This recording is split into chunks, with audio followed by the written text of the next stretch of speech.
Salam sejahtera, terima kasih karena bersama dengan saya di Nazlin Unity Channel.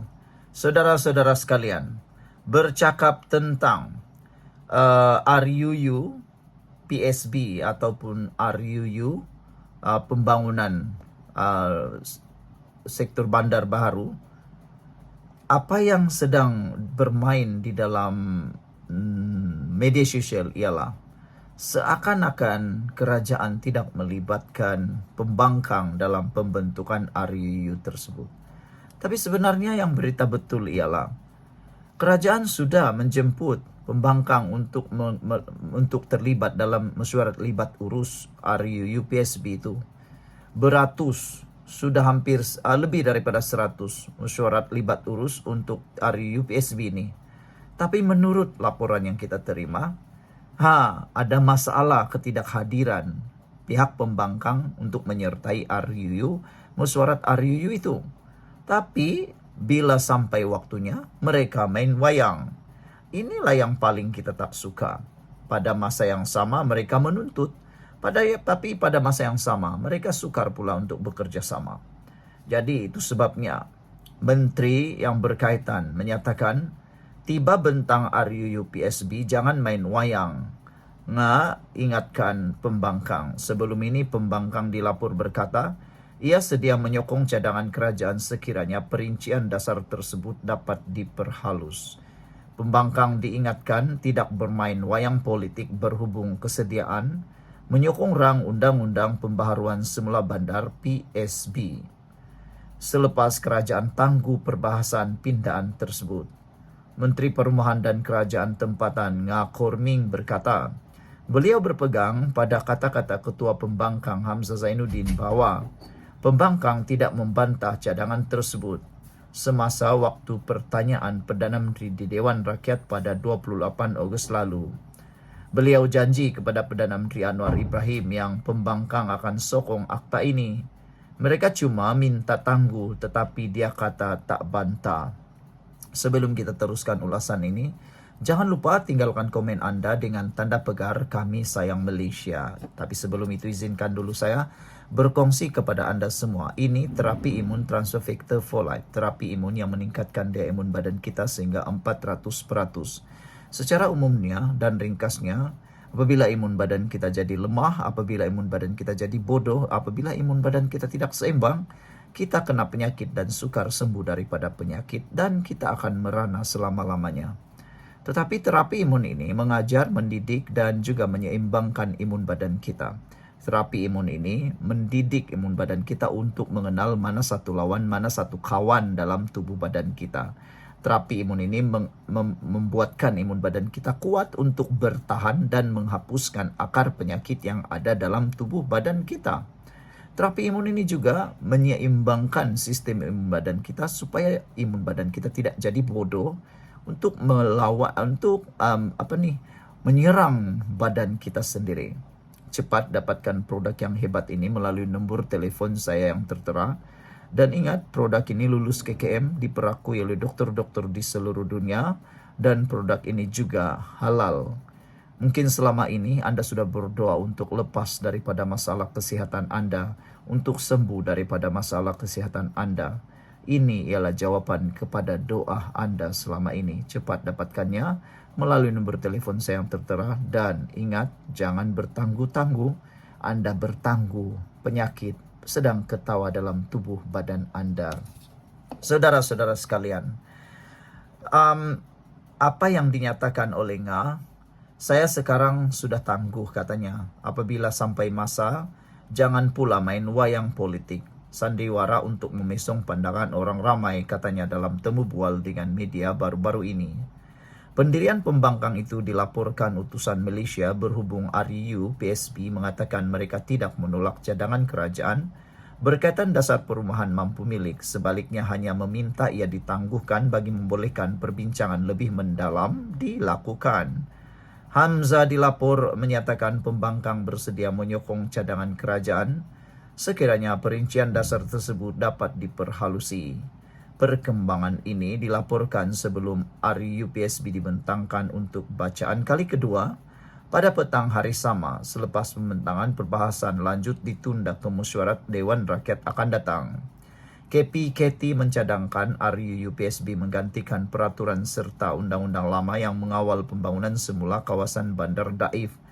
Bacaan ketiga, perbahasan dan pengundian RUU itu akan dibuat pada mesyuarat ketiga bagi penggal keempat Parlimen ke-15 tahun 2025 bermula 6 Oktober dan berakhir pada 4 Disember.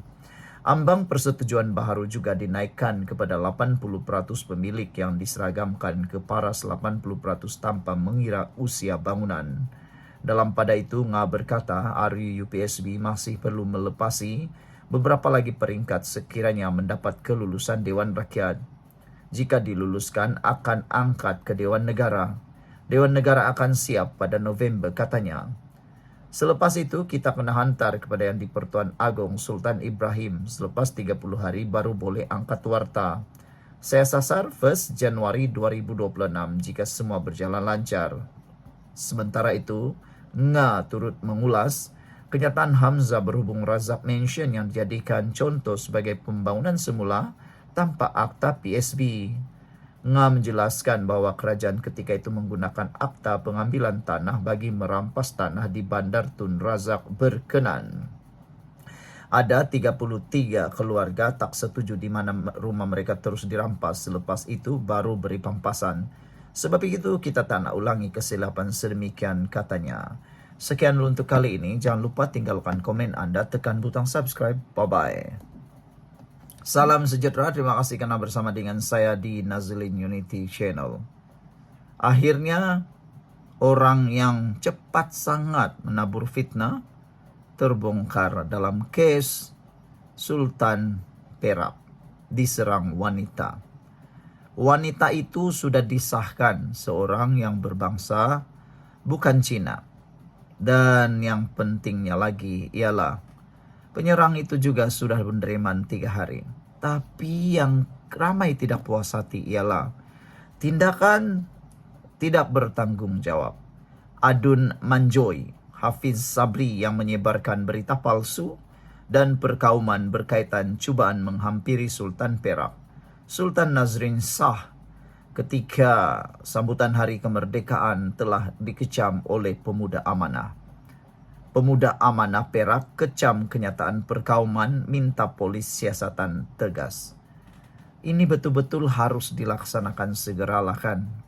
Kalau dibiarkan, saya rasa akan menimbulkan lebih banyak kerusakan kepada negara ini. Terutamanya membabitkan bangsa dan kaum di Malaysia. Cepat terlampau membuat kesimpulan boleh merosakkan negara ini. Dan yang paling teruk sekali ialah dia hantar, dia padam. Tapi percayakah anda bahawa hantaran itu telah dibaca lebih daripada 1,000 orang dan maci-maci, paci-paci yang selama ini dah terbiasa dengan hasutan, terbiasa dengan pembohongan, akan cepat percaya. Mereka tidak dapat lagi dibasuh pemikiran mereka. Sekali mereka baca, mereka akan terus percaya. Macam mana nak bersihkan lagi, kita pun tak tahu. Akhirnya, yang rugi kita sendiri. Tapi orang yang menyebarkan itu pula gembira ketawa-ketawa. Jadi tepatlah polis perlu membuat siasatan tegas dan tindakan yang tegas, terutamanya kepada orang yang cepat sangat membuat hantaran jelek seperti ini. Kata pemuda amanah, tanpa sebarang semakan atau tanggung jawab, beliau telah membuat kenyataan berbaur perkauman dengan menuduh wanita terbabit berbangsa Cina. Sedangkan laporan rasmi pihak berkuasa menunjukkan wanita tersebut ialah warga negara berbangsa Melayu yang mengalami masalah mental dan memiliki rekod rawatan pakar. Sebelum kita teruskan ulasan ini, jangan lupa tinggalkan komen anda dengan tanda pagar Kami Sayang Malaysia. Izinkan saya kongsikan dulu kepada anda semua, ini terapi imun Transovictor for Life. Terapi imun yang mendidik dan mengajar imun badan kita menjadi kuat dan bijaksana. Secara umum dan ringkasnya, apabila imun badan kita lemah, apabila imun badan kita bodoh, apabila imun badan kita tidak seimbang, kita kena penyakit dan tidak sembuh daripada sebarang jenis penyakit. Tetapi dengan terapi imun yang hebat ini, yang mengajar imun badan kita bukan sekadar kuat, bijaksana, tetapi jadi seimbang. Imun badan yang kuat seimbang dan bijaksana akan menghapuskan akar penyakit yang ada dalam tubuh badan kita. Akar penyakit apabila dihapuskan dalam tubuh badan kita, kita sembuh dari sebarang penyakit. Mungkin ini adalah jawaban doa Anda selama ini. Mungkin selama ini, sudah bertahun-tahun Anda berdoa untuk penyembuhan, lepas daripada masalah kesehatan.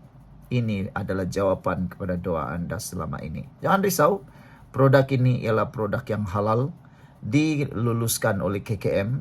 Produk ini juga adalah produk yang diperakui oleh dokter-dokter di seluruh dunia dan di seluruh Malaysia. Cepat dapatkannya melalui nombor telefon saya yang tertera. Lebih mendukacitakan kata pemuda amanah ini ialah, fitnah tersebut bukan sahaja tular luas tetapi turut dipercayai masyarakat awam. Ini memperlihatkan betapa mudahnya sentimen kaum dijadikan bahan manipulasi untuk mencetuskan kebencian. Lebih-lebih lagi pada hari semulia Hari Kebangsaan ketika seluruh rakyat sedang merayakan perpaduan dan kemerdekaan.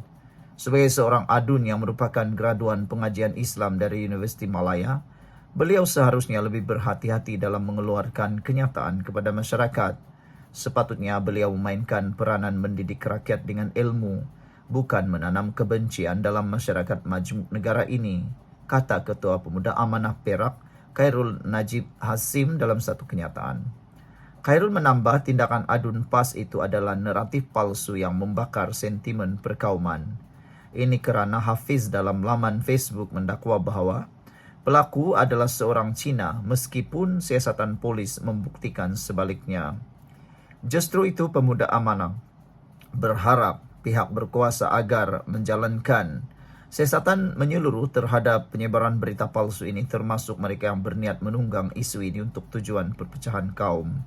Dalam perkembangan berkaitan, Pengarah Jabatan Siasatan Jenayah Datuk M. Kumar mengesahkan bahawa individu yang disyaki itu adalah seorang wanita Melayu. Siasatan dibuat di bawah Seksyen 325, 511 dan 505 dalam kurungan B, Kanun Keseksaan dan Seksyen 233 Akta Komunikasi dan Multimedia. Sekian untuk kali ini. Jangan lupa tinggalkan komen Anda. Bye-bye.